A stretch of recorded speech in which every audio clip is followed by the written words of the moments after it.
La PlayStation Portable, mejor conocida como PSP, es una consola de origen japonés que servía para videojuegos, navegar por internet y reproducir música, fotos o videos.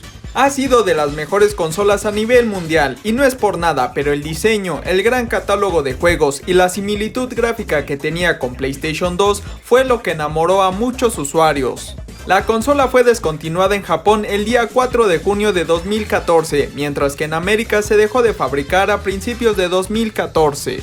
Sin embargo, a lo largo de su historia habían accesorios que complementaban a la portátil de Sony. Por ejemplo, se podía conectar a la televisión, existía un cargador externo para esos viajes largos, además de contar con un GPS. Pero uno de sus periféricos más interesantes fue la cámara para PSP, o bien mejor conocida como la PSP Go Cam.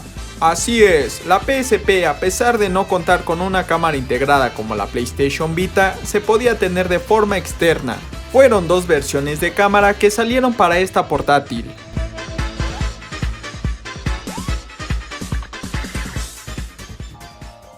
Esta salió en mayo de 2007, era una cámara plateada con resolución de 1.3 megapíxeles, actualmente es una calidad muy baja, pero para ese entonces un teléfono tenía 3 megapíxeles de resolución, digamos que era decente para aquella época.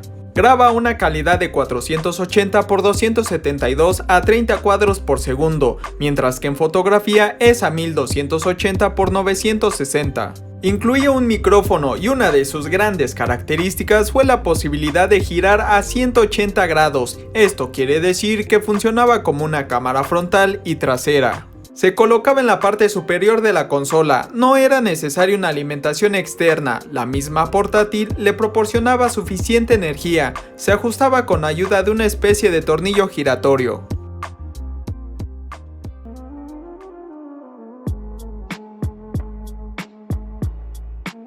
Salió en octubre de 2010, es una cámara con un diseño slim, pero que bajaba la calidad en fotografías y videos.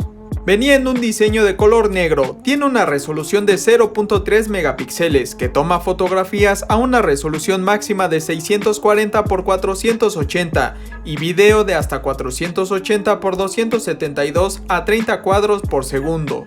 Tenemos las mismas características que la primera versión, se movía a 180 grados, no necesitaba de una alimentación externa y contaba con micrófono. Esta cámara se vendía con los únicos juegos con las que se ocupaba, es aquí donde se empezaba a hacer presente la realidad aumentada y como sabemos en PlayStation Vita esta mejoró bastante, incluyendo compatibilidad con más títulos. Algo interesante es que se podía editar las fotos y videos utilizando GoEdit, un programa que sirve como extensión para la cámara. Internamente cuenta con varias opciones, por ejemplo, contamos con más de 5 efectos, además se puede acercar o alejar la imagen, tenemos un balance de blancos y se hace presente el tamaño y calidad de las fotos o videos. Además, como dato curioso, grabando a máxima calidad obtenemos 1 hora y media de grabación, o en su defecto 60.000 fotos, tomando la capacidad de una memoria de 4 GB. Actualmente es un accesorio curioso para la PSP, las fotos y videos se ven bien con mucha iluminación, por la noche la calidad no es buena y no se logra distinguir.